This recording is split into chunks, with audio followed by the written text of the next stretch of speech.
नमस्कार दोस्तों, स्वागत है आपका हमारे channel target for IAS and MPSC with के। आज है 10 दिसंबर 2022 और हम लोग डिस्कस करने वाले हैं आज का मध्य प्रदेश का करंट अफेयर। बहुत कुछ इंपॉर्टेंट करंट अफेयर इसमें होने वाला है, जैसे कि मल्टी मॉडल लॉजिस्टिक पार्क की स्थापना किस शहर में की जाएगी, और भी बहुत कुछ हम यहाँ पर डिस्कस करेंगे। तो चलिए शुरू करते हैं विदाउट वेस्टिंग ऑफ टाइम। बहुत बहुत स्वागत है हमारे आज के मध्य प्रदेश के करंट अफेयर में। हमारा पहला क्वेश्चन है, प्रोजेक्ट समग्र किससे संबंधित है? आपका ऑप्शन नंबर 1 है स्वास्थ्य से, शिक्षा से, सुपोषण से या फिर महिला शिक्षा से। इसका राइट आंसर है दोस्तों आपका ऑप्शन नंबर 3, सुपोषण से संबंधित है प्रोजेक्ट समग्र। याद रखिए किससे संबंधित है? सुपोषण से यह संबंधित है प्रोजेक्ट समग्र। इसमें स्पेशली आप सभी को मालूम होना चाहिए, कुपोषण के बढ़ते मामलों के कारण एक समय मध्य प्रदेश को भारत का इथोपिया भी कहा जाता था। जी हां दोस्तों, तो आप समझ सकते हैं कितनी विकराल कंडीशन मध्य प्रदेश में कुपोषण के लिए रही है, और उसी को दूर करने के लिए विभिन्न प्रकार की योजनाएं चलाई जा रही हैं, जिसमें से एक समग्र प्रोजेक्ट भी है, जिसमें एक एमओयू भी हस्ताक्षरित किया गया है। उस संस्था का नाम भी आपको याद रखना है, काफी इंपॉर्टेंट होने वाला है उस संस्था का नाम। तो आगे मैं आपको बता देता हूं क्या है ये पूरी न्यूज। तो चलिए देखते हैं। सुपोषित मध्य प्रदेश के लिए प्रोजेक्ट समग्र प्रारंभ किया गया। तो डायरेक्टली इसका रिलेशन किससे है? आपको या तो सुपोषण लिखा हुआ मिल सकता है ऑप्शन में, या फिर आप वहां पर देख सकते हैं कुपोषण। तो दोनों को याद रखना है। महिला बाल विकास और अमेरिकन इंडिया फाउंडेशन के मध्य एमओयू हस्ताक्षरित हुआ है। तो स्पेशली इस योजना को रन कौन करेगा? महिला एवं बाल विकास करेगा। इसके लिए जो मदद है उसके लिए एमओयू किया गया है। एक संस्था है, उसका नाम क्या है? American India foundation. महिला बाल विकास प्रदेश में कुपोषण के स्तर को समाप्त करने के लिए लगातार प्रयासरत है। साथ ही सुपोषित मध्य प्रदेश के लक्ष्य की प्राप्ति के लिए कई नवाचार कर रहा है। इसी कड़ी में गुरुवार को राज्य सरकार और अमेरिकन इंडिया फाउंडेशन जैसे एआईएफ के मध्य प्रोजेक्ट समग्र के क्रियान्वयन के लिए एमओयू किया गया। तो यह एमओयू स्पेशली क्यों किए जाते हैं, आपको यहाँ पर अर्थ समझाना चाहूंगा। जैसे कि यह जो समग्र प्रोजेक्ट है पूरा का पूरा, इसको संचालित कौन करेगा? महिला एवं बाल विकास करेगा। यह क्या हुई? सरकारी बॉडी।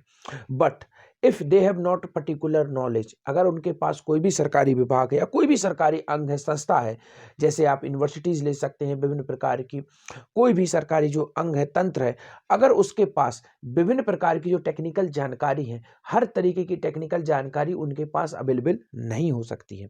तो इन्हीं सबको दूर करने के लिए यह क्या करते हैं? अन्य संस्थाएं जो कि उस क्षेत्र में पारंगत हैं, उनके साथ क्या करते हैं? एमओयू हस्ताक्षरित करते हैं। तो इसी तरीके से यहां पर अमेरिकन इंडिया फाउंडेशन एक संस्था है, इससे क्या किया गया है? जो एमओयू हस्ताक्षरित किया गया है। तो चलिए आगे बढ़ते हैं। मुख्यमंत्री श्री चौहान द्वारा विख्यात रंगमंच निर्देशक श्री केजी त्रिवेदी के निधन पर दुख व्यक्त किया, यह किस शहर से संबंधित थे? तो मुख्यमंत्री शिवराज सिंह चौहान ने क्या किया?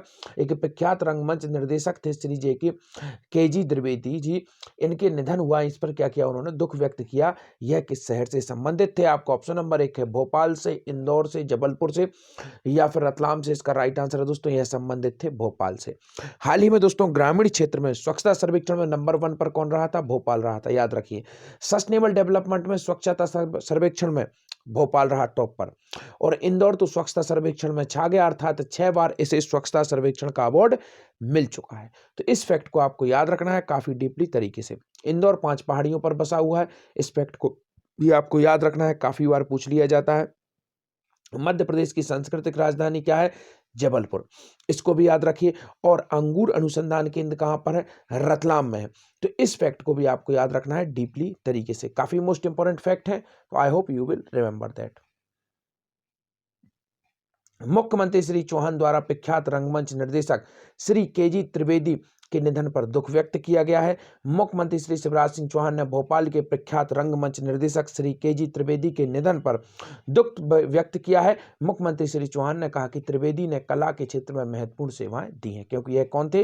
रंगमंच निर्देशक थे। तो आगे बढ़ते हैं, देखते हैं नेक्स्ट क्वेश्चन, और आज का सबसे most important types of question that I told you here.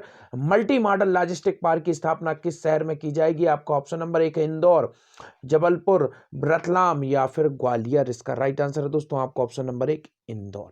काफी मोस्ट इंपोर्टेंट यह फैक्ट है, पिछली बार बजट के दौरान भी इसकी चर्चा की गई थी। तो इसको याद जरूर रखना है। मध्य प्रदेश का इकोनॉमिक कैपिटल किसे कहा जाता है? इंदौर को कहा जाता है। साथ ही साथ मध्य प्रदेश की खेल राजधानी भी किस शहर को कहा जाता है? इंदौर को कहा जाता है। दोनों फैक्ट को याद रखना है, मध्य प्रदेश की खेल राजधानी भी इंदौर है, साथ ही साथ इकोनॉमिक कैपिटल भी इंदौर है। इसी के साथ साथ 1955 में यहाँ पर एक महत्वपूर्ण संस्थान की स्थापना हुई थी जिसे हम लोग वित्त आयोग के नाम से जानते हैं। राज्य वित्त आयोग की स्थापना इंदौर में हुई थी, 1955 में हुई थी। और स्वच्छता की राजधानी के नाम से इसे जाना ही जाता है। चर्चा करते हैं ग्वालियर की, काफी मोस्ट इंपोर्टेंट है ग्वालियर। अभी तक हमारे काफी दिनों से इसकी चर्चा नहीं हुई थी, तो यहाँ पर आपको बताना चाहूंगा ग्वालियर का जो किला है उसकी स्थापना किसके द्वारा की गई थी? सूरज सेन। यहाँ पर मैं नाम लिख देता हूँ, सूरज सेन नामक जो राजा थे, और 525 में ग्वालियर के किले का निर्माण इन्हीं के द्वारा किया गया था। सिंधिया वंश के संस्थापक कौन थे? यह भी आपको याद रखना है, काफी अधिक इंपॉर्टेंट है। तो राणोजी सिंधिया द्वारा सिंधिया वंश की यहाँ पर आप देखेंगे स्टेब्लिश किया गया था, और 1810 में ग्वालियर को राजधानी बनाया गया था। किसके द्वारा? दौलत राव सिंधिया द्वारा। इस फैक्ट को याद रखना है, किसके द्वारा? दौलत राव सिंधिया द्वारा दोस्तों जो क्या था, ग्वालियर को राजधानी बनाया गया था। This is the most important and valuable question that you should remember. Gwalior के किलों को क्या कहा जाता है? किलों का रत्न अर्थात जिब्राल्टर भी इसे कहा जाता है। तो I hope you will remember that fact. Multi modal logistic park स्थापना संबंधी निर्णय लिए गए हैं। मंत्रिपरिषद ने भारतमाला परियोजना में इंदौर के समीप MMLP स्थापना संबंधी प्रस्ताव पर निर्णय लिया। राज्य शासन के अंश 85 करोड़ रुपए को इक्विटी के रूप में मान्य करने के लिए अनुमोदन किया गया। खेलो इंडिया यूथ गेम 2022 में कितना व्यय होगा? आपका ऑप्शन नंबर 1 है 230 करोड़, 100 करोड़, 133 करोड़ या फिर 500 करोड़। इसका राइट आंसर है दोस्तों 230 करोड़। आप सभी को मालूम है खेलो इंडिया का जो गेम्स हैं उनका आयोजन कहां पर किया जाना है? हमारे मध्य प्रदेश में किया जाना है, और मंत्रिपरिषद द्वारा यह डिसाइड कर दिया गया है कि इस पर लगभग 230 करोड़ रुपए का व्यय होगा, जिसका जो रकम है उस वह जारी भी कर दी गई है। मंत्रिपरिषद ने जो कैबिनेट की बैठक हुई थी अभी हाल ही में, उसमें डिसीजन लिया गया, और 230 करोड़ रुपए का इसके अंदर टोटल व्यय होगा। तो पॉइंट नोटेड। आगे बढ़ते हैं। खेलो इंडिया यूथ गेम 2022 के व्यय का अनुमोदन कर दिया गया है। मध्य प्रदेश में खेलो इंडिया यूथ गेम 31 जनवरी से 11 फरवरी 2023 तक आयोजित होंगे। इस डेट को याद रख लीजिए बार बार, इसलिए मैं इसको आपको बताता हूं, मोस्ट इंपॉर्टेंट है ये। 31 जनवरी से 11 फरवरी 2023 तक होंगे। मंत्रिपरिषद ने इसके लिए 230 करोड़ रुपए की सैद्धांतिक सहमति दे दी है। खेल प्रतियोगिता, प्रशिक्षण कार्यक्रमों, खिलाड़ी और प्रशिक्षकों के लिए सामग्री क्रय, आवास, परिवहन तथा भोजन आदि वास्तविक देयकों की स्वीकृति प्रदान करने के पूर्ण अधिकार संचालक खेल एवं युवा कल्याण को प्रदत्त किए गए हैं। मध्य प्रदेश के खेल मंत्री कौन है? यशोधरा राजे सिंधिया हैं। खेल राजधानी इंदौर को बता दिया है। हॉकी की जो नर्सरी है वह किसे कहा जाता है? भोपाल को कहा जाता है। भोपाल में काफी सारी अकेडमियां हैं जो कि अधिकतम 2007 में स्टेब्लिश हुई थी, जैसे कि राज्य शूटिंग अकेडमी, राज्य हॉकी अकेडमी, राज्य घुड़सवार अकेडमी, राज्य आपकी वाटर स्पोर्ट अकेडमी, राज्य कराटे अकेडमी, राज्य martial art academy. These all established in 2007, especially in Bhopal, that you should remember. And one more academy that is established in Bhopal in 2016। तो इस फैक्ट को भी याद रखना है। And also another academy that was established in 2016 in Shivpuri. तो these all most important fact that you should remember. तो चलिए आगे बढ़ते हैं, देखते हैं नेक्स्ट क्वेश्चन की ओर। SCSIR का फुल फॉर्म क्या है? काफी मोस्ट इंपोर्टेंट ये फैक्ट है दोस्तों। सोच रहा था इस पर एक सेपरेट वीडियो बनाऊंगा, परंतु इसी वीडियो में ही आपको इसका कंप्लीट जो इंपॉर्टेंट फैक्ट्स है वह मैं आपको प्रोवाइड कर दूंगा। पहले हम यहाँ पर देखते हैं इसका फुल फॉर्म क्या है। Your first option is that राज्य computer security incident response team, and the second option is that state computer security incident response team, and the third option is that both are, and fourth is none of these। इसका right answer है दोस्तों option number 3। It means right answer is that option number 1 and as well as 2। अब यहां पर आपको याद रखना है ऑप्शन नंबर 1 है, यह हिंदी में इसका फुल फॉर्म है, इसको याद कर लीजिए, राज्य computer security incident response team. यहां पर आपको याद रखना है, यहां पर केवल स्टेट आप देखेंगे, इसके बाद एज इट इज है, तो उसमें ज्यादा आपको कंफ्यूजन नहीं होगा। Computer security incident response team, तो यह इसका फुल फॉर्म है। क्यों मैं इतना डीपली आपको बता रहा हूं? तो चलिए आगे हम लोग इसको समझ लेते हैं। आप सभी को मालूम है आज का जितना भी दौर है यह पूरा का पूरा किस पर है? इंटरनेट पर है।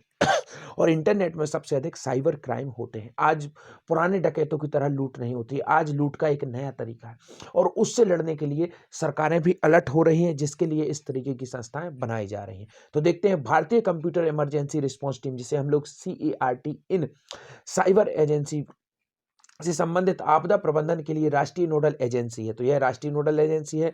क्या है इसका नाम? CERT इन की विस्तृत शाखा के रूप में राज्य में कंप्यूटर इमरजेंसी रेस्पॉन्स टीम, अर्थात इसी की विस्तृत शाखा के रूप में राज्य में कंप्यूटर इमरजेंसी रिस्पांस टीम का गठन किया जाना है, जो विज्ञान एवं प्रौद्योगिकी विभाग के प्रशासकीय नियंत्रण में कार्य करेगा। किसके अंतर्गत कार्य करेगा?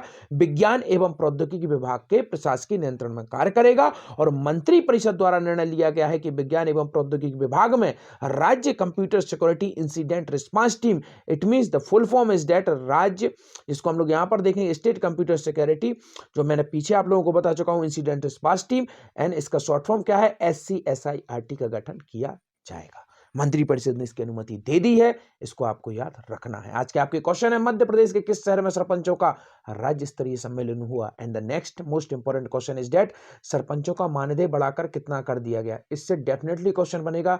Don't forget this question, remember that, and my humble request, please join my Telegram channel, link below description, you can go join my telegram channel. There is available PDF, you don't need to pay any types of fees for this PDF, so please join my telegram channel, link below description. Don't forget to join my telegram channel. If you do not subscribe my channel, please subscribe my channel, hit bell icon, never miss out new update, that will help you to provide you on the right time notification, and you can easily watch my videos. So thank you so much watching this video.